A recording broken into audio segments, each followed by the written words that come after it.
Fakulti Universiti Malaya. Assalamualaikum, Datuk. Assalamualaikum. Sihat ya? Alhamdulillah sihat. Terima kasih meluangkan masa bersama kita. Sama-sama. Baik Datuk, macam Anim sebutkan tadi, kita ada banyak yang boleh kita raikan sebenarnya. Dulu kekuatan kita adalah kita dalam satu masyarakat yang harmoni, berbilang kaum, keagamaan dan sebagainya. Tetapi semakin lama kita mungkin agak terlupa sedikit tentang kekuatan kita ni. Bagaimana sebenarnya kita nak menyantuni keadaan ini sebenarnya untuk kita sedar semula yang ini sebenarnya satu kekuatan bagi rakyat Malaysia, Datuk?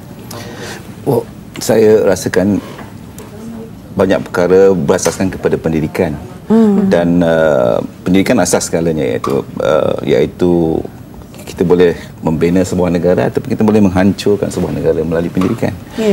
Dan ianya jadi kita pokok pangkalnya asasnya kepada pendidikan. Dan pada satu ketika dahulu masa kita berasakan kita punya pendidikan, kita punya penyatuan dan keutuhan kaum itu begitu tinggi adalah sebab rata-rata orang merasakan pendidikan itu adalah sangat penting. Dan jadi kita tak boleh lari daripada asas ini, daripada asas pembinaan sebuah negara itu melalui pendidikan. Dan juga negara sekarang melalui satu peredaran yang sangat signifikan ya, selepas kita berubah kerajaan dan sebagainya, dan terdapat berbagai pergolakan yang adanya yang berasaskan politik, adanya yang berasaskan kepada sosio budaya kita. Tapi ini satu perkara yang boleh ditangani kerana apa dikatakan tadi oleh sedari tadi, iaitu kita punya asasnya adalah sangat kukuh. Negara kita adalah sebuah negara yang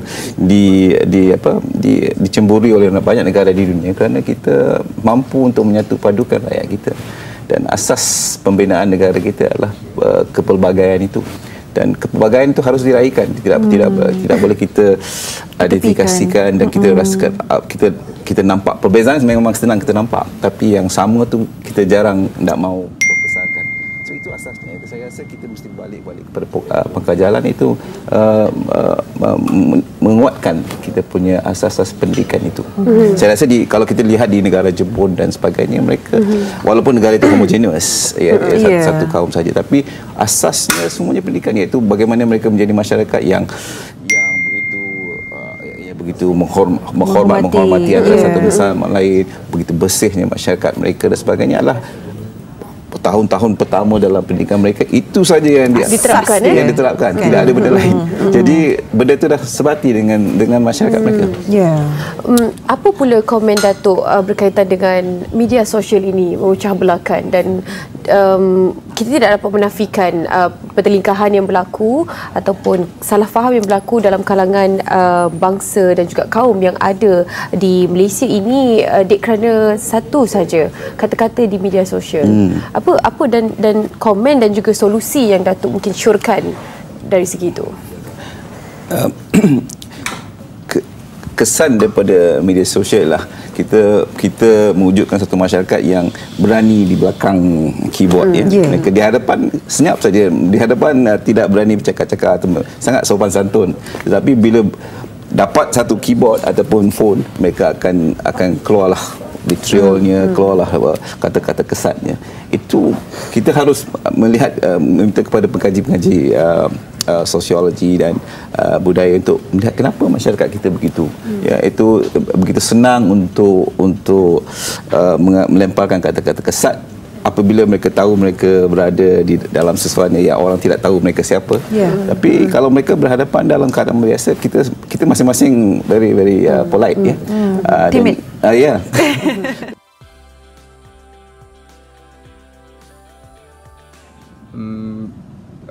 Saya sangat bersetuju dengan kenyataan tersebut. Apa yang diberitahu dalam video tersebut, melalui pendidikan ia dapat memperbaikinya, dan juga melalui pendidikan juga ia dapat menghancurkan suatu sosial budaya tersebut.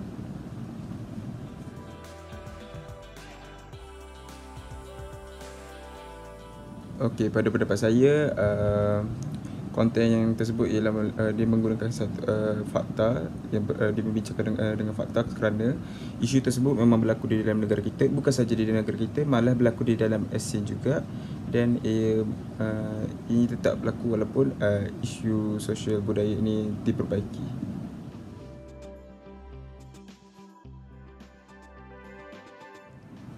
Okey, kenyataan di dalam video tersebut ianya bukan satu kenyataan yang merupakan berat sebelah, malah tepat dan mengikut fakta apa yang telah dibincangkan, kerana perkara tersebut memang berlaku di dalam negara kita dan mereka masih mencari jalan untuk memperbaiki ataupun menangani masalah tersebut.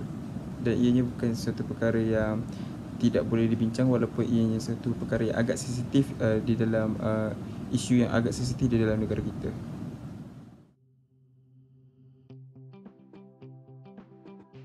Okey, perkara tersebut berlaku disebabkan satu, daripada keluarga itu sendiri, mereka tidak memberikan pendidikan tentang sosial budaya yang lain kepada anak-anak mereka ataupun ahli keluarga mereka. Jadi itu merupakan salah satu punca sebab berlakunya ialah melalui pendidikan lah, kerana tiada pendidikan yang lain daripada ahli keluarga yang menyebabkan jadi perkara tersebut.